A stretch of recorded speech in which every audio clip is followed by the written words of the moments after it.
सरांना संशय येईल असं काही बोलला का ऋषी? नाही रे, पण लग्नाचा विषय निघाला म्हणून मी हर्ट झाले की काय असं वाटलं सरांना.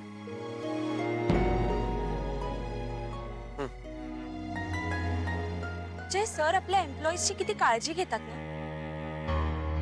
तांगडेसाठी लोन त्यांनी अप्रूव्ह केलं. अरविंद काकांना कम्प्युटर शिकता यावा म्हणून त्यांनी सपोर्ट केला. आपल्या अण्णांच्या बायपासच्या वेळेला सुद्धा त्यांनी आपल्याला लोन दिलं. आणि आज ऋषिकेशच्या बोलण्यामुळे मी हर्ट झाले की काय ह्याची त्यांना काळजी वाटत होती.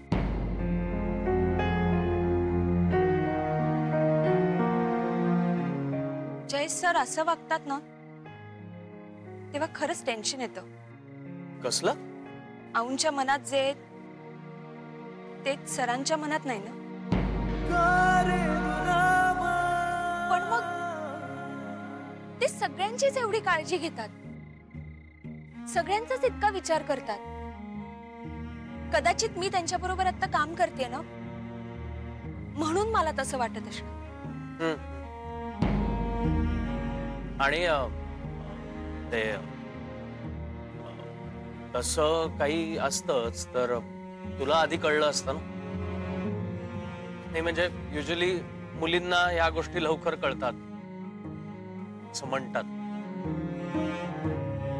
सो नसेल तसं काही. तुला काही वाटत नाहीये ना मग नसेल.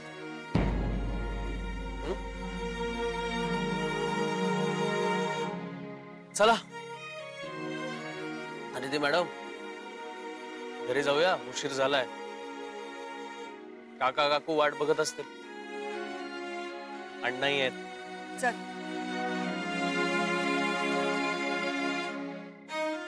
अदिती चला.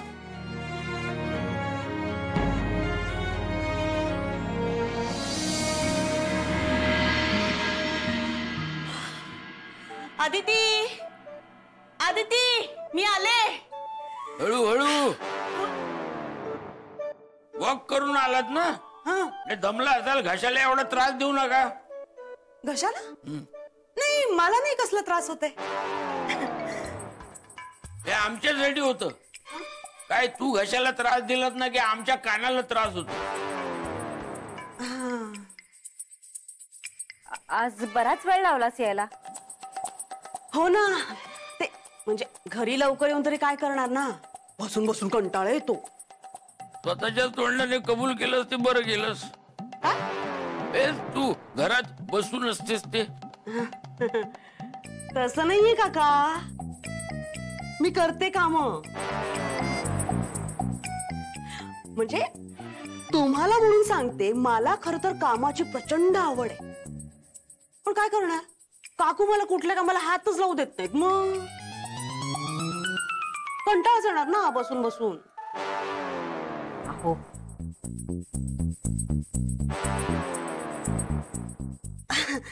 आज मी खूप वॉक केलं, दमले. ग तुम्हाला म्हणून सांगते, आदिती असती ना आता इथे लगेच लिंबू पाणी आणून दिलं असतं. तुम्हाला सांगू काकू, तिच्यामुळे सवय लागली ही मला. लिंबू सरबत काय, ग्रीन टी काय. हो खूप काळजी करते ती माझी. प्रेम आहे ना तिचं माझ्यावर. कुठे आहे आदिती? आवरते ती. आलेच मी. हा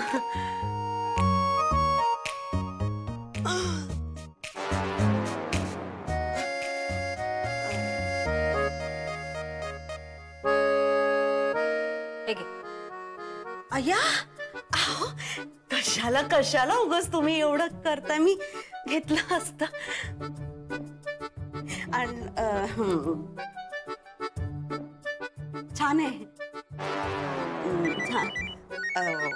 एक मिनिट. हॅलो, एक मिनिट. हॅलो, हा बोल ग, कशी आहेस तू? मी मजेत आहे. हा भिशीचे पैसे ना. यांच्या लिंबू पाण्याच्या नादात आमच्या चहा पाण्याचं पण बघा. हो हो आले. हॅलो. अगं पैसे ना तुझे देते मी इथून पाठवून. इथून म्हणजे अगं मुंबईत असते ना मी आता. बंगला आहे माझा मोठा. काय अगं तू पण ना खरंच. कुठे जाणार आहे मी? देते तुझे बीसीचे पैसे. इथे लाखाच्या भिशा लावते मी. मोठा क्लब आहे ना माझा. माझा म्हणजे प्रेसिडेंट आहे ना ग मी. देते ना ग पैसे. काय तुझं पण. चल चल ठेवते मी. नंतर करते फोन. Bye bye.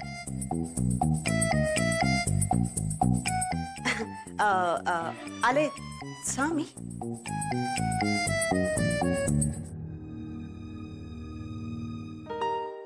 अदिती, मला अवनी त्या नवीन प्रोजेक्ट बद्दल सांगितलं. म्हणजे फायनली तुला कळलं तर. हा, म्हणजे त्यांनी मला सांगितलं मी इन्व्हॉल्ड असेल. ओके. मग अजून काय म्हणाले आऊ? कशाबद्दल? हेच प्रोजेक्टच्या एक्झिक्युशन बद्दल. काही नाही. का ग? नाही, सहजच. बरं हा घे डबा ठेव. अदिती, काय रे? मला एक प्रश्न आहे. काय? सर एवढी मोठी रिस्क का घेतात? ऑलमोस्ट सगळं स्टेकला लागलं. हो, पण देव टूर्स साठी हे खूप मोठं आणि खूप प्रेस्टिजियस प्रोजेक्ट आहे. म्हणून बरं चल आता पटापटावर आपल्याला निघायचंय. हे पेपर्स जरा लावतो आणि मग येतो. अय्या, हे काय तुम्ही दोघे अजून इथेच आहात? मला वाटलं मलाच आज उशीर झाला खूप वॉक वरून यायला. वहिनी, लिंबू सरबत तुम्हाला हे काय घेतलंय ना. आदिती, नको करत जाऊस ग इतके लाड. किती त्रास करून घेशील ग माझ्यासाठी. आधीच एक तर ह्या घरात आम्ही आश्रित म्हणून राहतोय. त्यात पुन्हा हे असे सगळे जिभेचे चोचले. मी काय म्हणते, उद्यापासून हे सगळं लिंबू सरबत वगैरे सगळं बंद. हा, अहो वहिनी, असं का बोलताय तुम्ही? ते राहू देत ग. मला एक जरा सांग की तुझ्या ओळखीची अशी एखादी संस्था आहे का ग, जी म्हणजे बघ उपचाराला मदत करतात ना, तशी शिक्षणाच्या खर्चासाठी करेल अशी. काय म्हणतात ग त्याला? हा, पीसीओ. एनजीओ. एनजीओ. तेच ते रे, एनजीओ. बघितलंस ना, हे असं होते काही सुधरतच नाही मला, म्हणून अशा चुका होतात सगळ्या. काय झालं? कोणाला काही प्रॉब्लेम आहे? घ्या, इथे आपलीच दुखणी निस्तरता नाकी नऊ येतात. इतरांचे प्रॉब्लेम काय सॉल्व्ह करणार? ते जाऊ देत रे, माझं राहू देत. तू काम कर तुझं. तू थांबू नकोस. कर काम कर. बर.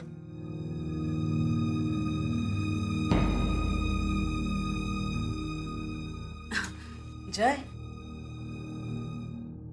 ते संस्थेचं सांगशील ना रे? वहिनी, वहिनी काय झालंय?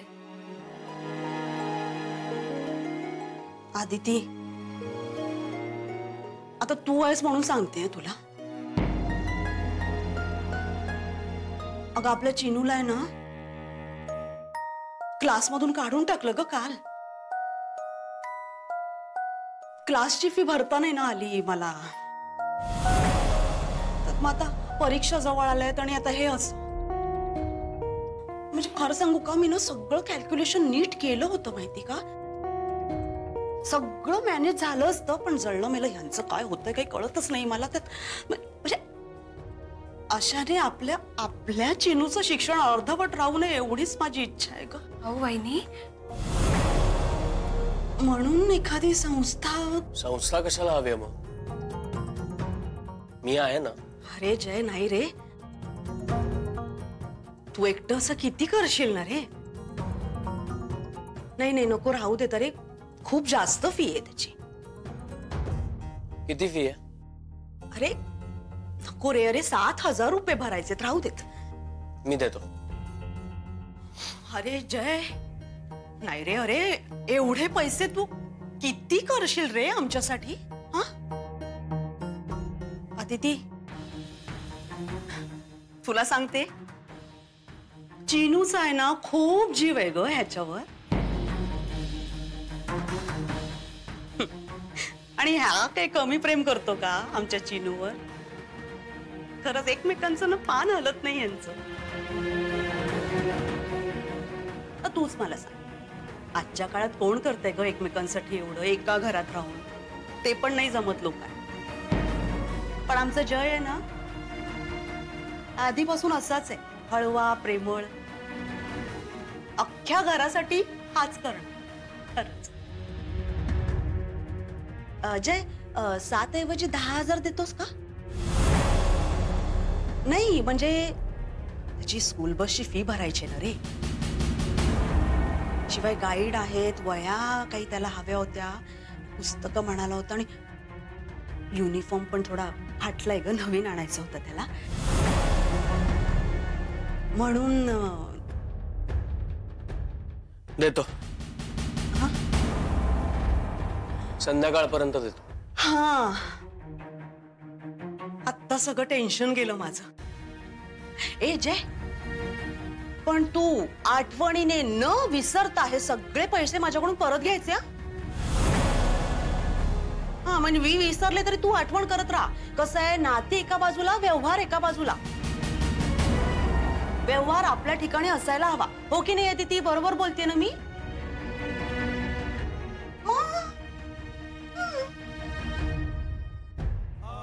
त्यावरून आठवलं, आदिती, या लिंबू सरबतात ना मीठ थोडं कमी झालंय. उद्या जास्त घालशील? नाही म्हणजे डॉक्टर मला म्हणाले होते की ना व्यायामानंतर थोडं मीठ जास्त खाल्लं तर बरं असतं शरीराला.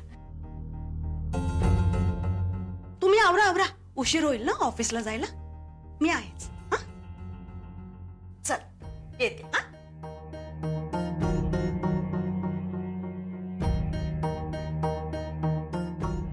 अदिती, हे सगळं पैशांसाठी चाललं होतं. हो, पण मग पैसे हवे होते तर सांगायचं होतं ना तसं. सरळ सांगितलं तर ती वहिनी कसली. सोड, देतो संध्याकाळपर्यंत. हे बघ, प्रत्येक टूर प्रत्येक क्लायंटला वेगळी वाटणं गरजेचं आहे. ती असतेच असं नाही, पण त्याला तसं वाटणं गरजेचं आहे.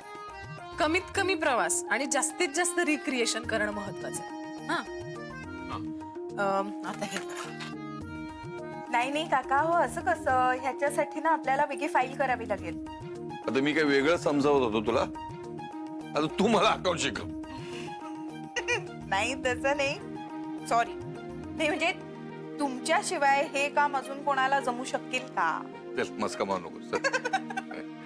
15 दिवसांची टूर, त्याच्यामध्ये आपण फक्त 5च दिवस प्रवास ठेवतो. म्हणजे प्रवास करताना सुद्धा मध्ये मध्ये जर तू त्यांना काही गोष्टी दिल्यास ना, तर त्यांना असं वाटतं की आपला सगळा वेळ कारणी लागतो. नाही, सगळं पॅकेजच असेल. हो हो, अगदी. नाही सर, आम्ही पर्सनली सगळ्यांकडे लक्ष देतो. Don't worry. Yes, I let you know. See you then. Bye bye. ए थांब, बस. सामंतांचं रिवर्क आलंय. असं होत की खरं तर कधी. मी एक काम कर, ती फाईल इथे ठेव, सामंतांची फाईल बघ जरा. मी तुला हा मेल फॉरवर्ड करते, तू ते काम आधी कम्प्लीट करून टाक. आणि मला वाटतं इथे डिस्टर्ब होईल, तुला कॉन्फरन्स रूम मध्ये जातोस. आणि तुला जर काही लागलं तर मला इंटरकॉमवर लगेच फोन कर. बर.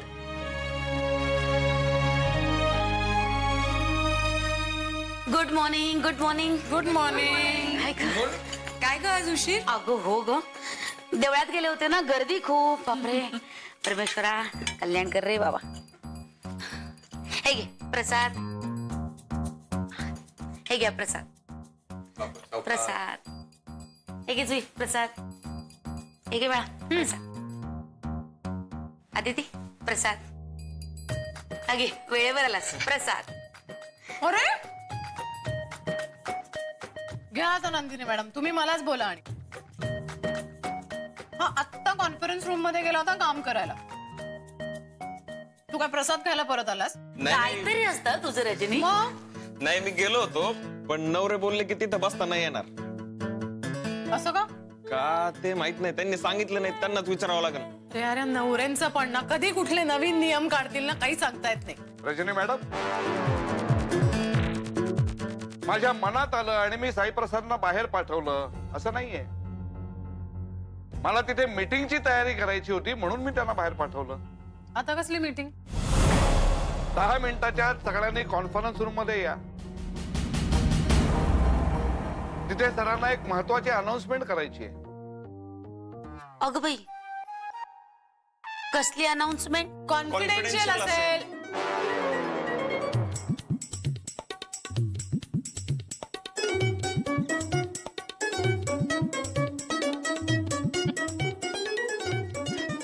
वा, गुड.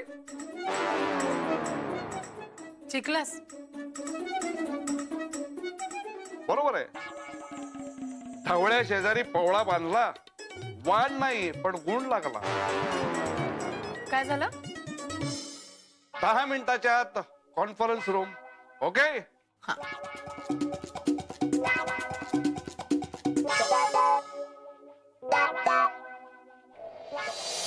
हल्ली बरेच सरप्राईज मिळायला लागलेत ना आपल्याला. हो ना, आणि सर दरवेळी काही ना काही नवीन सरप्राइजेस घेऊन येतात. मी तर खूप एक्साइटेड आहे. त्यात काय एक्साइट व्हायचंय? काही असतं हिचं. का? बरोबर बोलतेय ती. जुई, मला सुद्धा तसंच वाटतंय ग. हे पण काय वाटतं, काय असेल सरप्राईज? सारिका, तुझं गणित काय सांगताय? का का उगाच बडबड करत बसता इथं? सर आल्यानंतर सगळं कळणारच आहे. तुमचे तर्क वितर्क करू नका. ओके? करेक्ट नवरे तुमचं. आणि मी म्हणते की तुम्ही कशाला एवढी एनर्जी घालवता चर्चा करण्यात? अदिती मॅडमना विचारा, त्यांना माहितच असेल.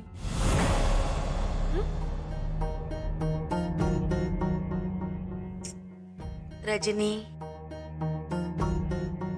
तुला कधीच सरळ बोलता येत नाही का ग? हा, मी सरळच बोलते, मला आडवळणाने बोलता येत नाही, हा प्रॉब्लेम आहे खरं तर. जाऊ दे,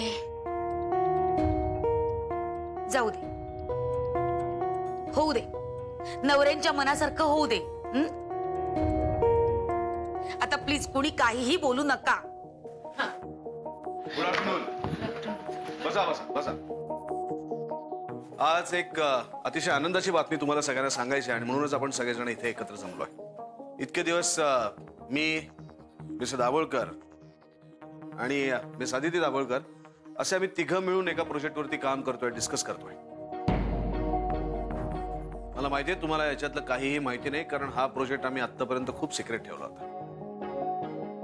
कारण खूप मोठा प्रोजेक्ट आहे, त्यामुळे त्याच्यावरती व्यवस्थित काम करूनच तुमच्या समोर आणायचा असं आम्ही ठरवलं होतं.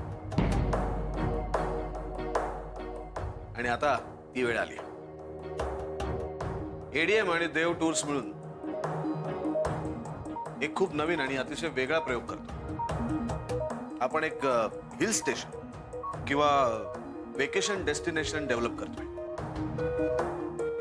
एडीएम आणि देव टूर्स यात इक्वल इन्व्हेस्टमेंट आणि इक्वल शेअर्स असते. थँक्यू. आजपर्यंत देव टूर्स आणि एडीएम यांनी मिळून अनेक प्रोजेक्ट्स एकत्र केलेत, पण तेव्हा ते आपले क्लायंट होते. आता ते आपले पार्टनर आहेत. आपलं आणि त्यांचं ट्युनिंग छानच आहे, पण आता आपल्यावरची जबाबदारी वाढलेली आहे. आपण आपल्या पार्टनरला कधीच निराश करायचं नाही. देव मॅडम, मला या सगळ्यांवरती तेवढाच विश्वास आहे जेवढा तुम्हाला आहे. हो, म्हणूनच तर मी या सगळ्यांना सांगतेय की आपली जबाबदारी आता वाढलेली आहे. तुमच्यातला प्रत्येक जण या प्रोजेक्ट मध्ये सहभागी असेल, परंतु तुमच्यातल्या एका व्यक्तीची आम्ही निवड केलेली आहे, जी व्यक्ती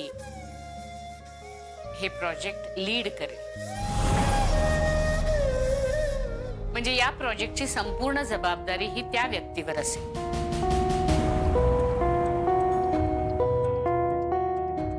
अविनाश आणि दाभोळकर सर